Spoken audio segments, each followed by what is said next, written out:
My sister had just returned to the country when my husband handed me a divorce agreement, saying our marriage was over. My heart felt like it was being torn apart, but I signed it through the pain. Then, carrying his child, I married his archenemy.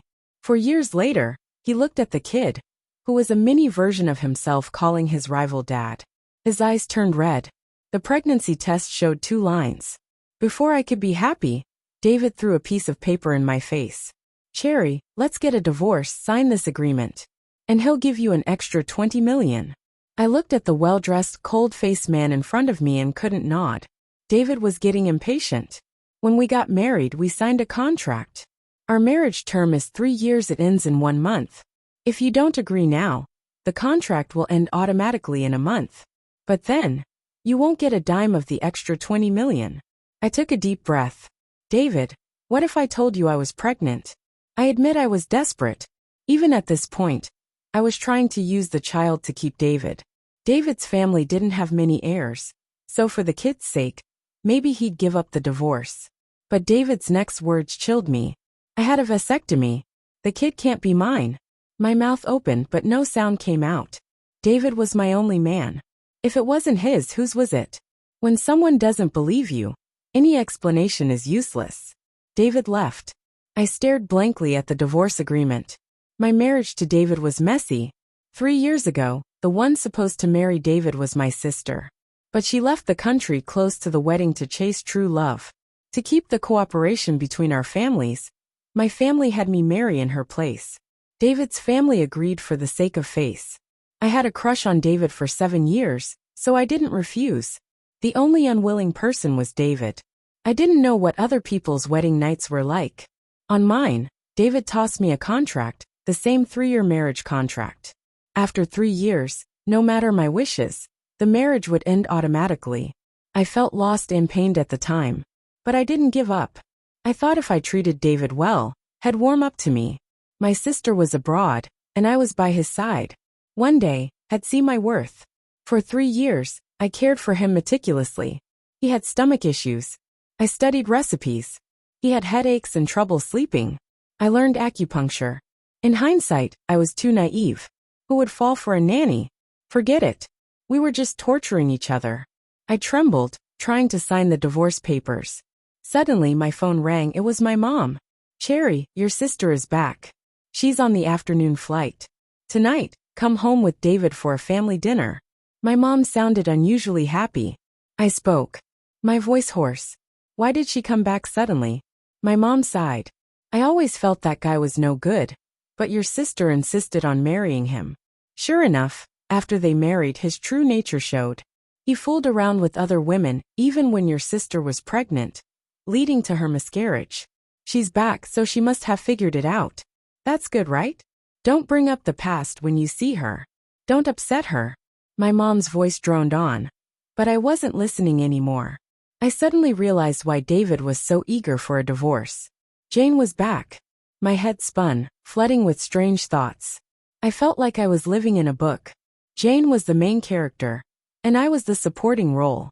I fell for David and married him, but gave up when the heroine returned. Later, Jane couldn't have kids. I gave up my child to them, and watched them live as a happy family. I was shocked. Was I losing my mind? In that moment, I realized I no longer loved David. I put down the pen, refusing to sign. Why should I step aside, just because Jane's back, and let them have their happy ending? Before the divorce, I'd make them uncomfortable. I'd be a villainous supporting character. I took a cab to Cherry's house. David and Jane arrived together. Jane looked more worn out compared to 3 years ago. Not as lively, but still, she was the center of attention wherever she went. Dad and Mom surrounded her with concern. It had rained, Jane was dry, but David's sleeve was wet. I could imagine he had sheltered her under the umbrella, letting the rain drench him. With David, he always walked ahead while I followed. People can't compare, right? I pushed down my disappointment and walked to David, worried. "Honey, how did your clothes get wet?"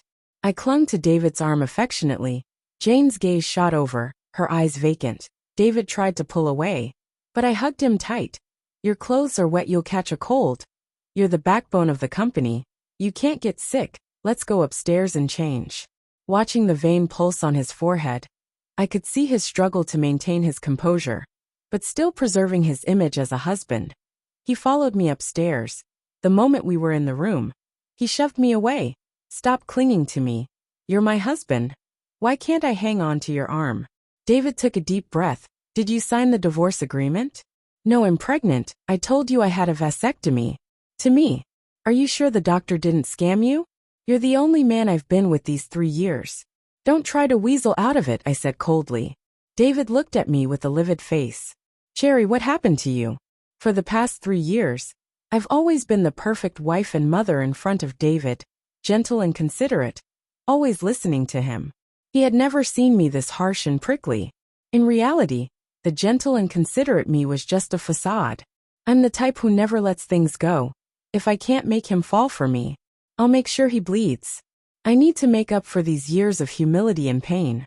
I folded my arms and looked at him. What's wrong with me? At least I'm better than someone who doesn't even recognize his own trousers. David was so angry he couldn't even speak. Downstairs, I reverted to being gentle. I sat next to David, acting cute. "Honey, I want some fish, but it's too far. Can you get it for me?" "Honey, my water's empty. Get me more, please." I kept bossing David around. David and Jane both looked upset. Maybe Jane realized that the guy who used to follow her around is now someone else's husband. Jane made an excuse about being tired and went upstairs halfway through dinner. David couldn't take it anymore and went to the bathroom. "Cherry, your sister just went through a breakup. Acting like that with David might upset her." My mom scolded me quietly. I almost laughed. This family has always revolved around Jane. When Jane ran away, they made me marry in her place, never caring about my happiness. Now that Jane's back, she's all they care about. They don't think there's anything wrong with my husband being nice to Jane. Jane is like the main character of this world, and with her around, I'm always just a background character. No one cares about me. No one thinks about me. I should have been used to it by now. I lifted my head, hiding the sadness in my eyes. With a pitiful look, I said, "Mom and Dad, I'm pregnant, that's why." Before I could finish, I suddenly heard the sound of a glass raising my head. I saw Jane standing empty-handed, her face filled with shock. David ran out of the bathroom, grabbed my hand and rushed us out. Back home, David glared at me furiously. "I really am pregnant. Isn't it worth mentioning?" Ignoring David's murderous glare, I went to the bathroom, recalling Jane's shock and David's anger. I suddenly felt a strange satisfaction. Maybe I do have a knack for playing the villainess after all. The next day, I slept in until it was bright outside. It was already 8 o'clock. I walked out of the bedroom and saw David sitting on the sofa, looking furious. David's a really picky guy, even with his coffee. Normally, I'd prep his breakfast and coffee for him. But now, I didn't feel like catering to him. "Sleeping and felt great. Hungry?" I asked. David didn't answer, but his stomach growled. "I'll order some food." David looked at me in disbelief.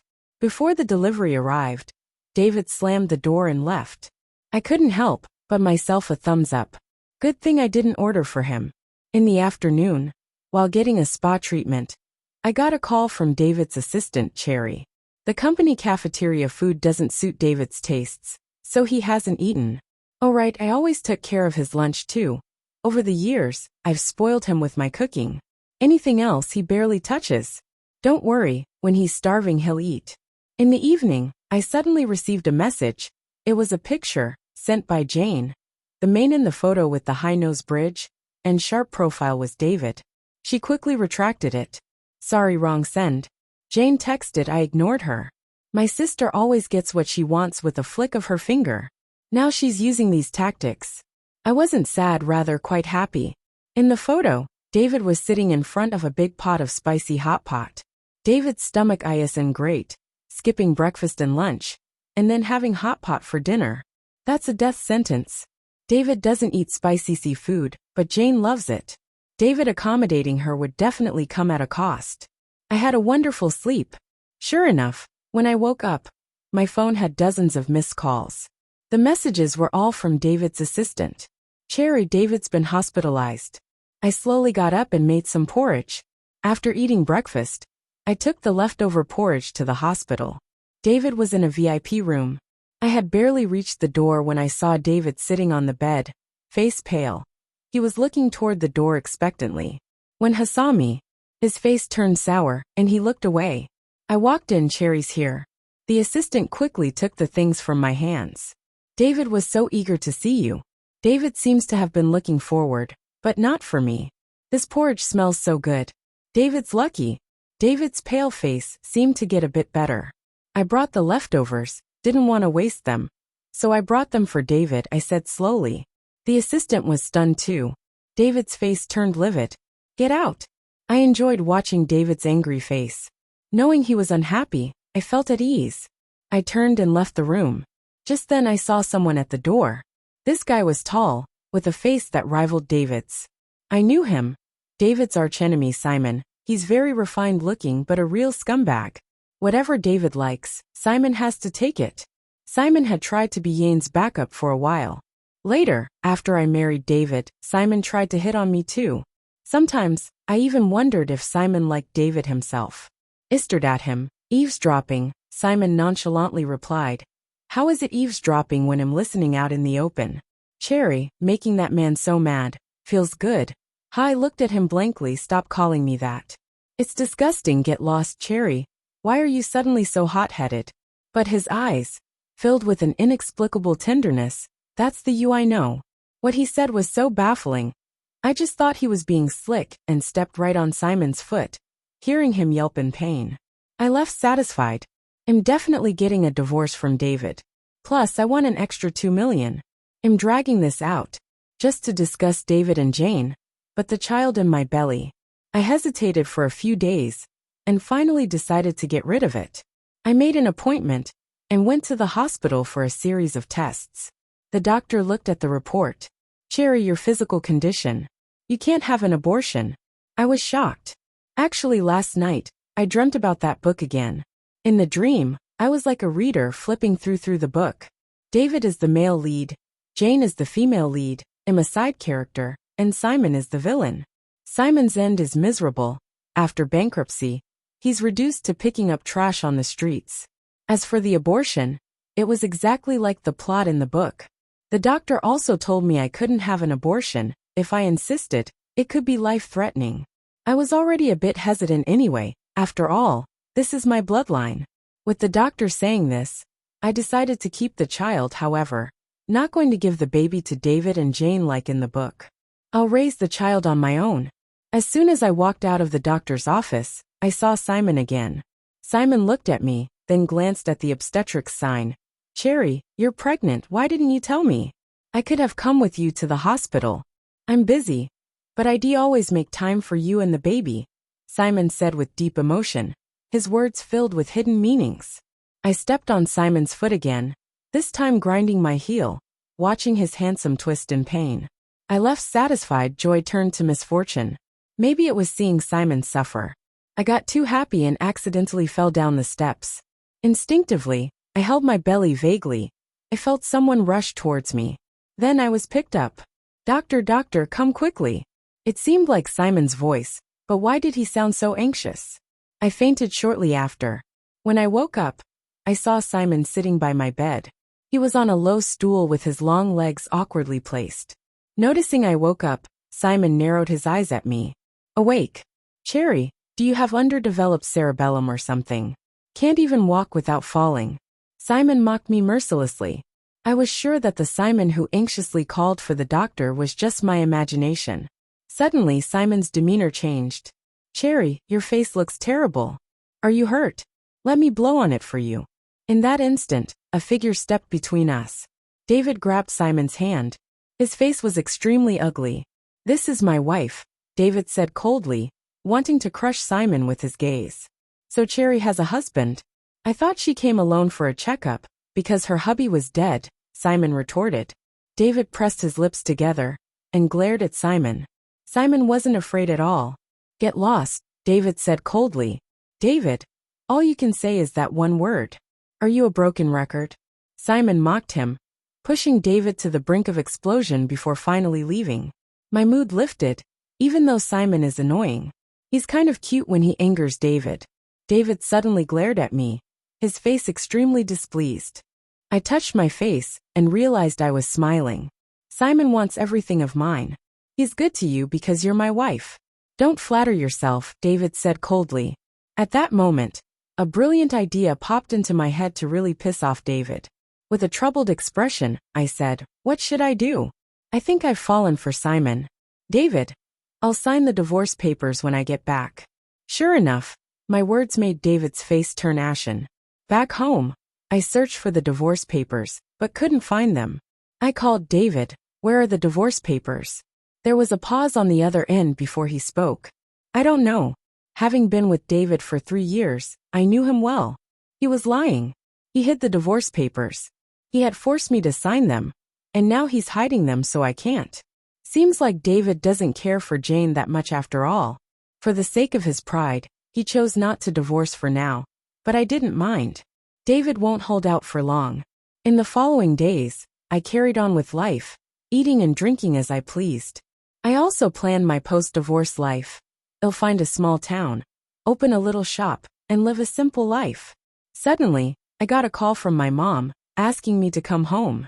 When I returned, I saw my mom, Dad, and Jane all sitting there looking serious.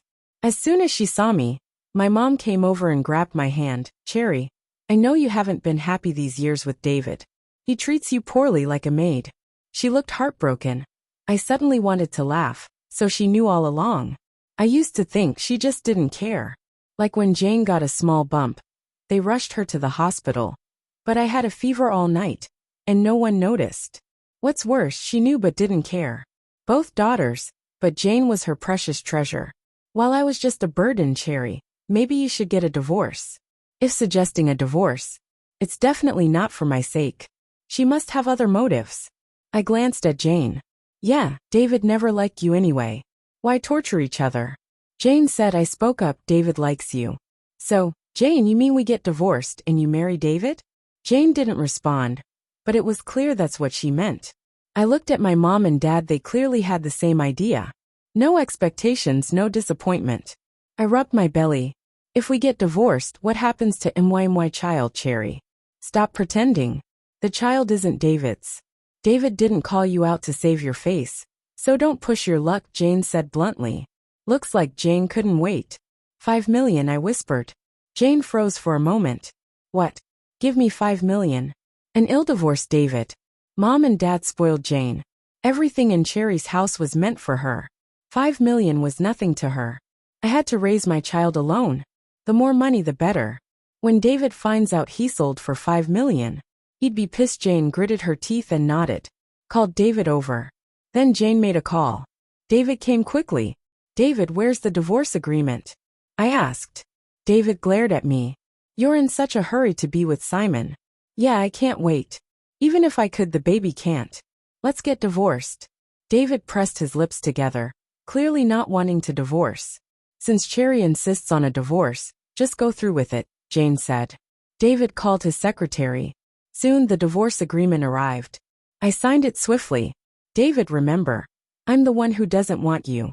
Also, remember to send the breakup fee to my account." I signed and walked away without looking back. "David, goodbye." I wandered aimlessly down the street. I thought I wouldn't feel sad, but my heart felt empty, like a wind blowing through a hollow space. I had already lost faith in David. From today, I not only lost David, but also my family. Actually, he never cared about me. Today I realized this fact. No one loves me, no one cares about me. I'm just an insignificant side character. Suddenly, a Maybach stopped in front of me. The door opened, and a long leg stepped out. It was that refined rogue. Simon. Simon got out and blocked my path. "Divorced?" I glared at him.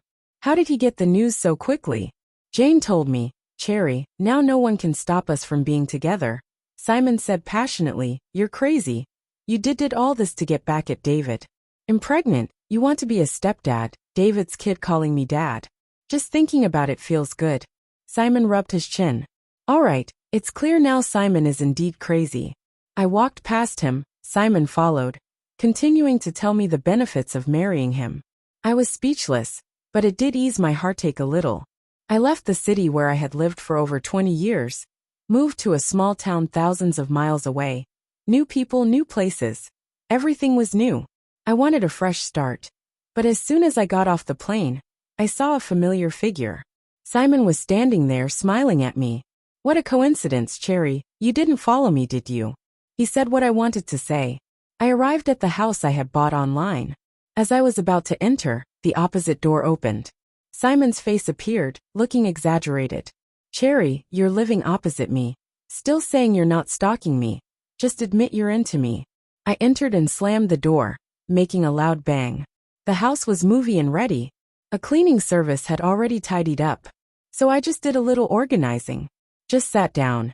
When my phone rang, I picked it up and hung up immediately. It was David's number. Wrong number. I blocked it. Soon after, another unfamiliar number called. "Cherry, I'm David's friend. David got drunk. Can you come pick him up?" Before, when David got drunk from social events, no matter how far, I went to pick him up. But now we were divorced. Call his secretary. I sat and hung up, lopped that number too. The blacklist now had 2 people. And it was just the beginning. In the following days, people around David kept calling me, saying David was in the hospital with a stomach ache, or that David had a cold. Even bizarre things like David crying because he missed me, such nonsense. I had already set him and Jane up, so I suspected they weren't letting me move on. I changed my number and created a new account. Finally, I had some peace. I opened a flower shop down upstairs. "Welcome," I looked up and rolled my eyes. Simon, dressed in a suit and wearing gold-rimmed glasses, looking very refined.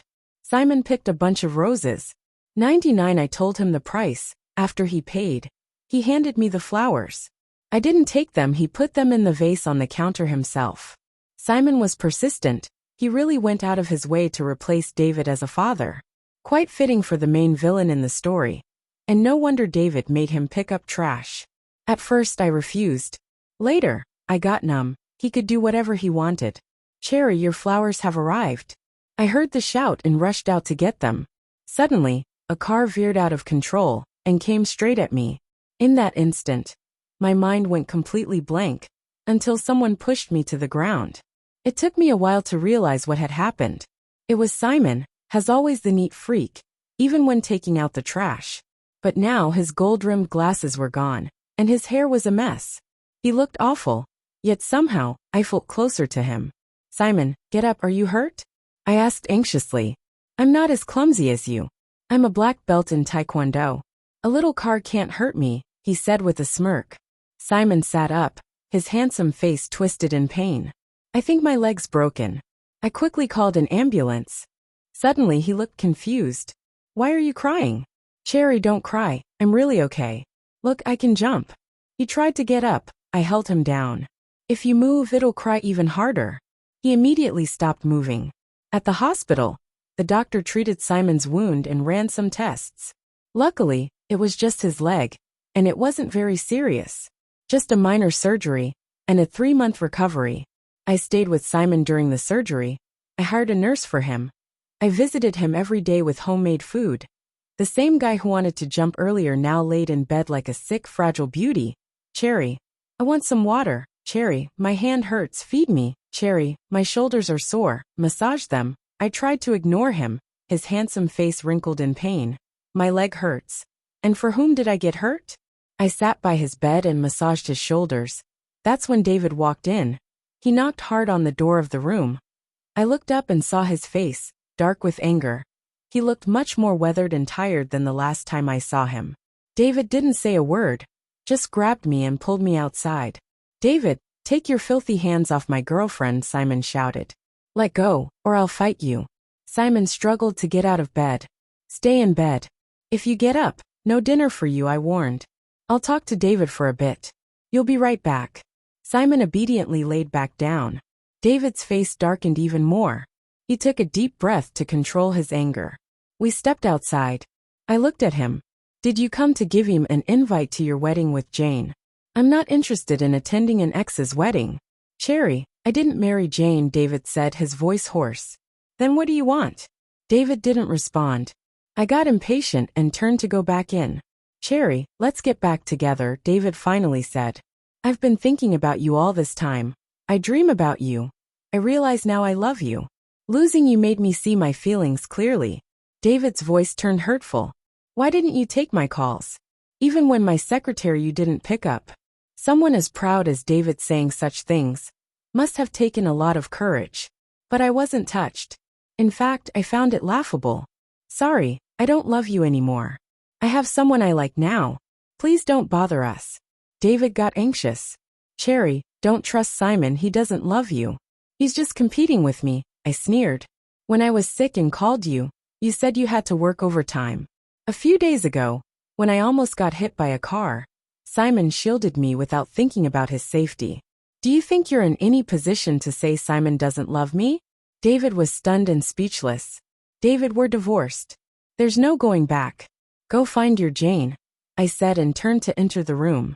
David stood there, looking like a lost child, unsure of what to do, but I felt no pity. Everyone has to face the consequences of their choices and actions.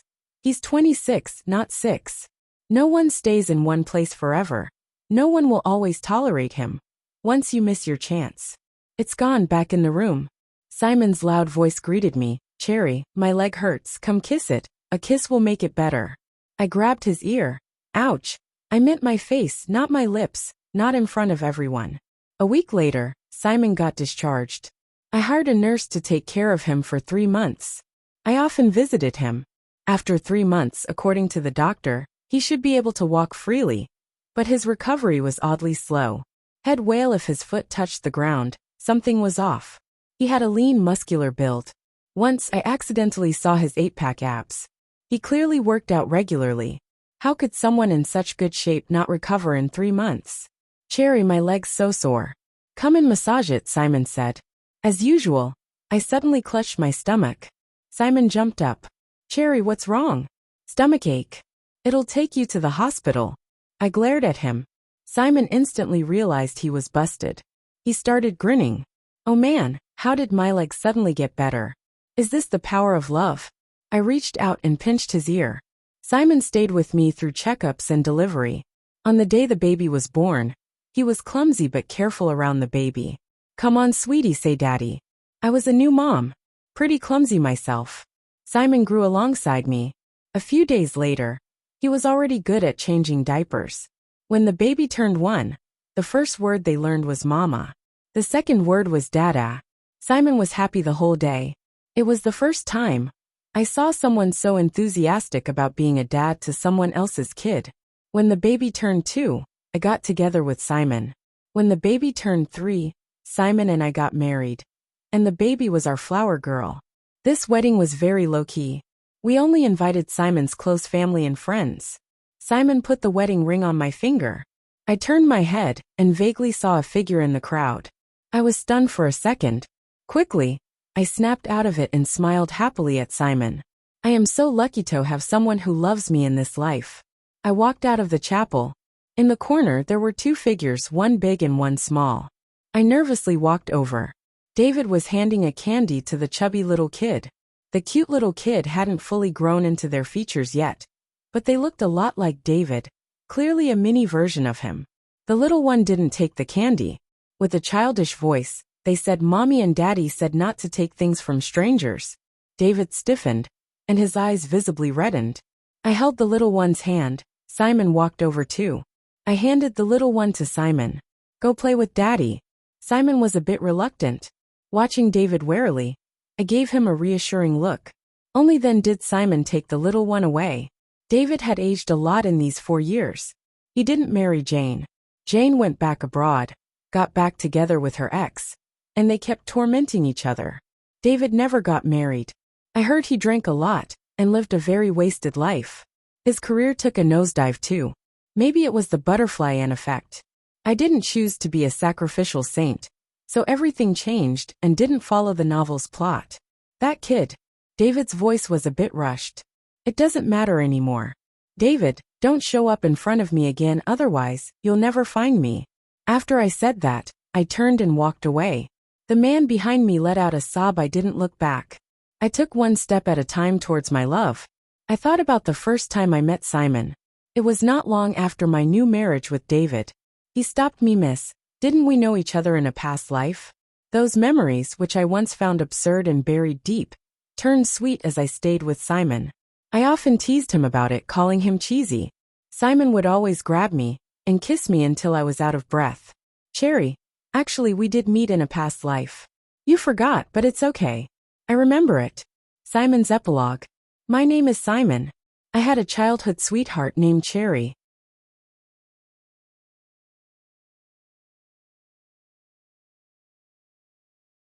We grew up together, same kindergarten, same elementary, same high school. When we got to college, she enrolled in a school in the South. She had excellent grades. No matter how hard I tried, I could only get into a school in the same city as hers. 2 schools, one in the South, one in the North. I often took a few hours bus ride to see her. As long as I could see her, those hours didn't matter. In junior year, I saw her less. Because I started a business to make money, I wanted to propose after graduation, so we could have a small home in that city. I got lucky. A big company took interest in my project. By graduation, I had saved enough to buy a house. When I brought the engagement ring to propose to her, I watched as a big truck hit her. My world turned red, even watching them cover her with a white sheet. I couldn't believe she was gone. I searched for her everywhere. Friends said I was crazy. I knew I wasn't. I was certain my girl was out there, waiting for me somewhere. I searched every city. Then one day, I couldn't go any further. I lay down in the woods, letting the leaves fall on my face, my vision blurred. Vaguely, the bright sunlight seemed to form a familiar figure. My girl reached out to me. She came to get me. I smiled. When I woke up, I was in a luxurious bed. I was me and yet not me. I'm Simon, worn to one of the city's 2 major families. I had an archenemy named David. My life goal seemed to be to make David's life difficult. If David was upset, I was happy. I always felt like I had forgotten something important. Until one day I saw a girl staring softly at David. She felt inexplicably familiar. My legs moved on their own. Miss, didn't we know each other in a past life? The girl glared at me and ran away. Those lost memories began to come back. Joy bubbled up inside me. It spread through my whole body. I felt like I could fly. I found my girl.